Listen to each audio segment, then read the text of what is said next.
joined by Martin Blake. Martin has spent an extensive career working in complex, large, local and global organizations. He most recently was the practice leader for financial services and insurance at KPMG. He was also the chairman of KPMG in New South Wales. He sits on a number of boards as a non-executive director and chairman, is passionate about many things, including executive coaching and development, but also as now chairman of the Groundswell Foundation, which we're going to hear a lot about today. We're going to talk about and have a conversation today about loneliness and the endemic nature of loneliness across our society and the impacts that's having not only in homes and in society, but in our organizations as well, and what this actually means for managers and leaders. So I'm really looking forward to this conversation. I think it's fascinating, and I know, Martin, you've done a huge amount of work and research recently through the foundation, but also now produced this loneliness report that's just recently sort of been made available to the public and is getting quite a reaction. So why don't we start the conversation, if you just give us the context and wind it out for us around, like, so what is the report and what did you learn through developing this report in Australia? Well, thanks, Chris, and I'm delighted to be here. I sort of stumbled on loneliness through my lived experience and was personally touched about it. And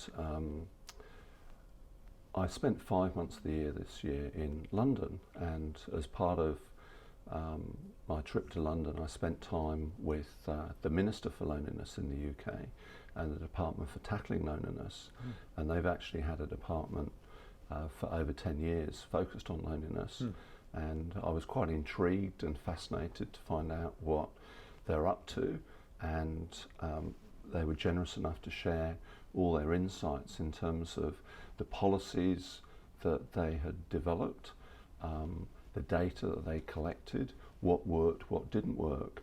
So essentially, off the back of that, I commissioned a report which KPMG did the heavy lifting on, which is a global literature review on loneliness, which is really around lifting our heads up from Australia and looking around at all the different jurisdictions in the world and seeing, who was doing what on loneliness. And there's a reasonable amount of chat about it, certainly some very good work done in the US, some interesting work done in Japan. The only two jurisdictions in the world that have a Minister for Loneliness are in fact Japan and the UK, and really drew insights from those experiences and essentially pulled that into a report to develop a compelling case for change for loneliness, because in Australia, despite the fact that 24% or a quarter of people in Australia are affected by loneliness, and probably 100% of Australians during their lifetime will experience loneliness, and that's been exacerbated by the pandemic. The inconvenient truth is that there's not $1 spent by any state or federal government department on loneliness, and loneliness is regarded quite widely globally as the #1 social issue in the world in the next 50 years. So let me just make sure I understand this correctly. So first of all, I had no idea that there were actually ministers in other governments that are actually focused on this particular issue, so that's kind of interesting in and of itself. But a quarter of the population, you're saying, is lonely. That's right. And so this population are in the communities. We're probably walking past every day, up and down the streets, outside in the wider community, but also in our organizations. That's right. I'm guessing as well. So what do we know, or what did you learn in terms of, like, were you able to get more granular than that? Like, does it affect particular parts of the population? Does it affect particular age groups? Is there a profile to this? I mean, well, it's quite surprising, because loneliness you'd commonly associate with older people, and certainly older people that live by themselves are absolutely lonely. People that are old that live in aged care facilities are also suffer from loneliness, but there are a number of other groups as well. Perhaps the most surprising thing is the fastest growing group of people that are lonely in Australia and in the UK are 16 to 24-year-olds, because they are connected but disconnected using technology. And that's a real worry for the world, because 16 to 24-year-olds hold our future. And in terms of productive days in their lifetime, they have a lot. And so, because loneliness, there's a linear relationship between that and productivity in the workplace, it's a very important issue in the workplace. So you and I work with senior leaders in organizations every day. And so the 16 to 24-year-old group, if you will, could well be the children of the people we work Absolutely. with. They could also be in the workforce as well, I suppose, depending on the nature of the sort of organization and so on. So in that way, there's a good chance that the people who are watching this have some sort of connection to this already. It's very unlikely that anyone watching this clip would not know someone that has suffered from loneliness, or they themselves have suffered from loneliness, particularly during the last 3 years, with all the issues with isolation, lockdowns, and just the lack of contact with your loved ones, some of whom can live on the other side of the city, some of whom can live in another city around the world. Yeah, absolutely. So, and this sort of middle market, if you will. So you spoke about the older part of the population, the younger part of the population, the sort of middle market, if you will, this middle bit. Did you find anything about that space as well, or? Yeah. Well, we absolutely did. I mean, there are different segments of the population that do have a higher propensity and higher levels of loneliness. So Indigenous people have a higher level of loneliness than other groups. LBGT people have a higher level of loneliness. Single mums have a higher level of loneliness. In fact, mothers with children have a higher level of loneliness. Is that right? And because during the pandemic there's been a spike in grey divorces, individuals who have left their partner for different complex set of reasons during the pandemic, they find themselves displaced socially and are also affected by loneliness too. So it's actually quite pervasive in terms of the population. Sounds like it. And so, what are the impacts of this? You know, so people are feeling lonely, disconnected. They are isolated, I suppose. But how does this show up? Like, what are the impacts of this at either the societal or within organizations, for that matter? Well, people who are lonely are 26% more likely to die than people that are not lonely. On a practical level, people that are lonely are more of a burden on the medical system. They have more hospital appointments, they have more doctor's appointments, they have more ambulance appointments, and they also, so in terms of society, they actually require more support and therefore more dollars as well. So, thinking about the busy executives who have a lot of things going on in their lives and a lot of pressures and strains and tensions from, you know, the organizations they work with and things that happen outside those organizations in their personal lives. You know, let's start to sort of, you know, decompose, if you will, sort of how that sort of flows through to them. So what are some of the things that would, you know, I should expect or I should be on the lookout for, perhaps, as it relates to loneliness inside my organization if I'm running a team, a line of business, or an entire organization? Are there things that I should be watching for here, do you think? Well, I think it's lonely at the top. And you know, for senior leaders that we coach at ECI, I think one of the real benefits of having a coach is the fact that someone who's independent, completely objective, is just helping that executive be successful. Loneliness manifests itself in quite different ways because you can be in a very busy place but feel very socially isolated and lonely. You can be very isolated but very connected and not lonely. So it's horses for courses, it's multifaceted. So there's not silver bullet type solutions, but it's very clear there are some things that can be done in the workplace to promote social connections and real authentic relationships, which are very important and very valuable for the individual and also for the organisation. I mean, you personally, through your executive career, have hired and developed many people through time and managed large teams and lines of business and so on. As you look back, you know, kind of with the benefit of hindsight, if you will, were there clues? Were there things that you would look back to now and sort of say, I didn't identify it at the time, but actually now that I look back, it was like, that was a signal that the person was lonely in the way that you were describing. Well, I think for me, in my lived experience, what I've observed is social withdrawal.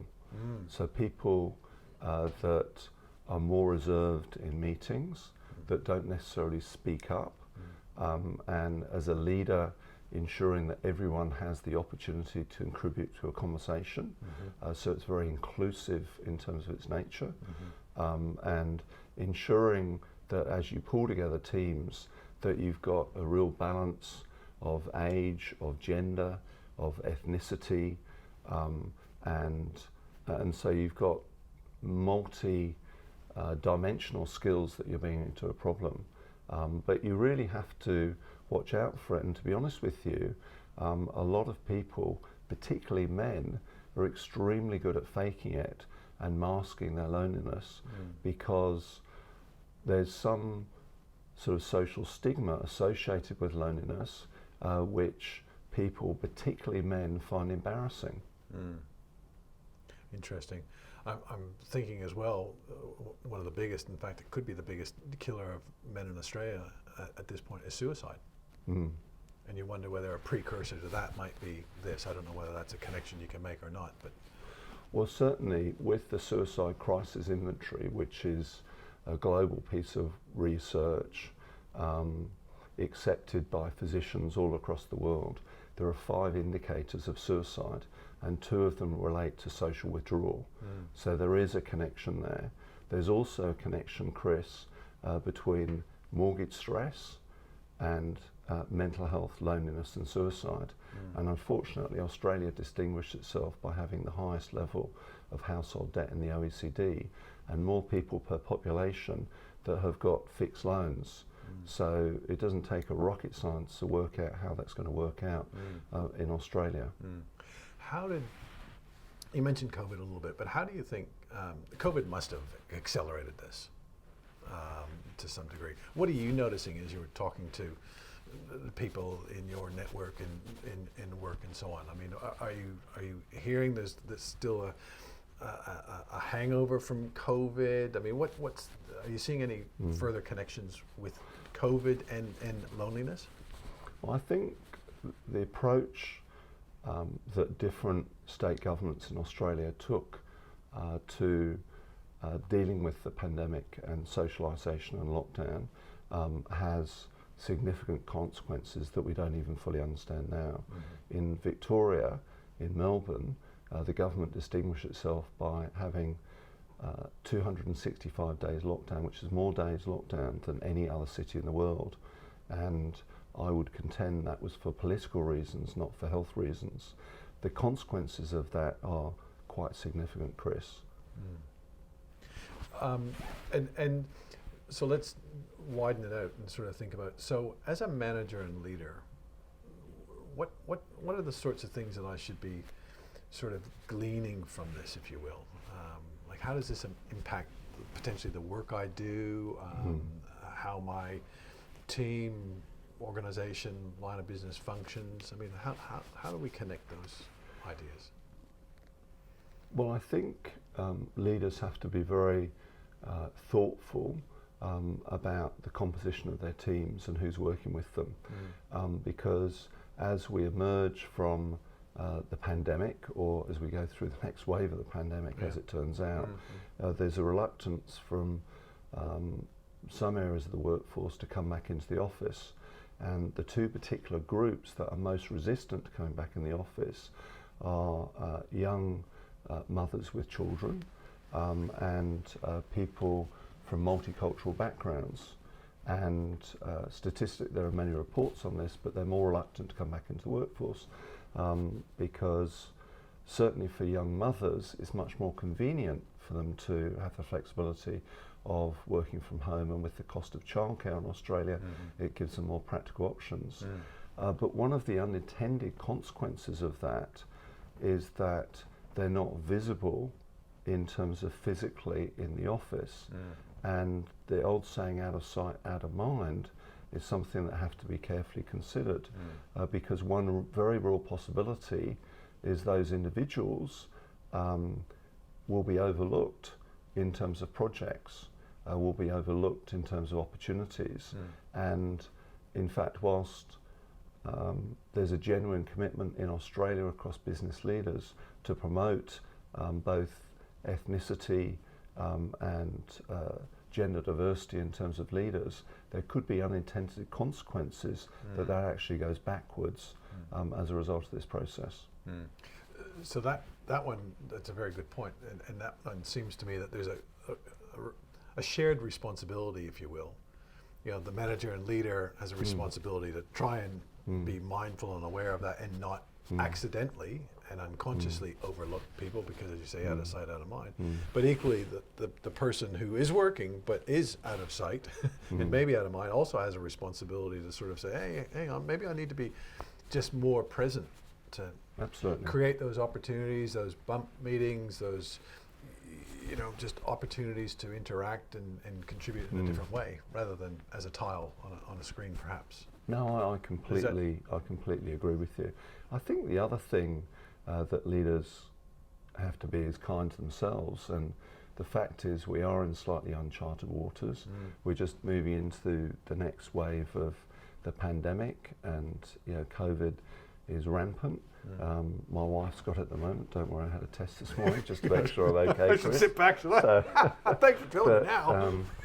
But this is the new reality that we're actually dealing with, and I think what leaders can do is be authentic and actually stand up in front of their staff, acknowledge that some members of the team, some members of the community are suffering from loneliness, and actually sharing their own authentic story, either from themselves, but by someone in their network that's been touched by loneliness, and having a discussion about it. And they're not necessarily prescribing solutions, but really thinking about how the team that you've got, not just the senior team, you can crowdsource ideas as to what innovative things that they think that you can do in the current, and it is going to be a challenging environment we're moving into. What can we do to address this quite complex and profound issue, which is often overlooked and certainly misunderstood? It seems to me that, you know, for a whole bunch of reasons, we're taught this, we're either come out naturally, we're built careers, however you might want to think about it.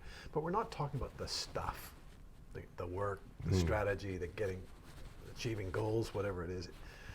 We're talking about this whole other more humanistic dimension that is clearly inextricably linked. They're connected. You know, if I'm high functioning, then I can more able to contribute to that. You know what I mean? Yeah.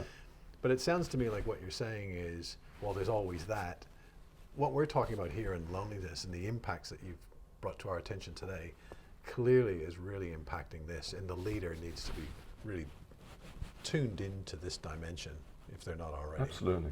And that may be a muscle that we're not as used to using, because we're really good developing the muscle over to do this stuff, and maybe less good over on the muscle to deliver on this stuff. Is that right? I don't want to put words in your mouth. No, I think that's right, Chris. I mean, I think that loneliness, or if you frame it more positively, connections matter, is an unrecognised opportunity and an unforeseen risk for organisations. And those leaders that lift their chin up and, you know, have a look around the world, read some of the research and the reports available on the ECI website. You can click through it, Connections Matter. There are practical things that you can do as a leader that can genuinely help staff in the community. I think one of the really profound things that leaders can do is to provide time to encourage their team to connect in whatever meaningful way in the community to give back. Many organisations, and certainly KPMG, we had a day off each year where everyone dropped tools, and different teams would decide how they're going to contribute in terms of the community, and they went away and did that, and that was a very real, authentic thing. There wasn't any particular agenda other than to give back, but that process of giving back forged meaningful connections and relationships, both in the community but also between colleagues. Yeah, we should say as well, Groundswell Foundation is the sort of driving force behind this report. Just give everybody the website address for that as well, because they can stay in touch with that. www.groundswellfoundation.com.au, and if you just click under the research segment, you can go onto the report and just download the report. Right. Okay. Perfect. Okay. So again, thinking about, I'm a busy executive. I've got lots of pressures and things that I need to focus on, over the course of my day, and lots of demands and so on and so forth. Martin, what do you think are the sort of three big takeaways that you'd like people to sort of walk away from this conversation sort of thinking about or perhaps doing? The first thing, Chris, I think, is for leaders to raise awareness, to raise their own awareness, and also to have the courage to stand up in front of their staff and tell authentic stories about their life, because that gives people in their team the permission to tell their stories and to raise awareness about this issue. So doing it in a very low-key way, if you have a monthly meeting, stand up, and there are no notes required or anything, but just tell your lived story, and acknowledge that this isn't necessarily something that you've got the answers for, but it's something that you've become increasingly aware of, and you're also aware that moving into 2023, which is going to have a series of challenges with where the global economy is.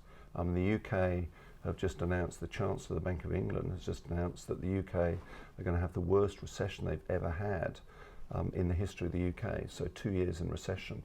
That's somewhat uncharted territory, and naturally that will have impacts around the world and impacts in terms of your business. So I think the first thing is awareness. The second thing is strengthen connections. So think about, as a leader, about how with your team you can strengthen meaningful connections. So maybe if you're operating in an agile working environment, and every business in Australia has embraced that, then think about, well, maybe there's a day a week that you commit to that's convenient to everyone, where you bring everyone together. And that's not negotiable. The other days you can work as flexible as you like. Maybe once a month, go out and buy some sandwiches for your team and just bring them together. No agenda or anything, but just talk about stuff that's meaningful and authentic. And also, as I mentioned earlier, this idea of freeing up time to enable people to contribute to the community. The third thing is really co-creating with your networks and acknowledging as a leader that you don't have all the answers, but the leaders of tomorrow, they've got some bright ideas. So create an environment where you can bring those ideas to the surface and create some subgroups or some teams to think about how you can actually operationalize those ideas. So there's a lot of things leaders can do in an uncertain and challenging environment to embrace the issue, to acknowledge it, and to actually work with their teams to develop practical solutions which are fit for purpose for your organisation. Brilliant. Well, listen, I applaud you for what you're doing, for raising this to the public consciousness.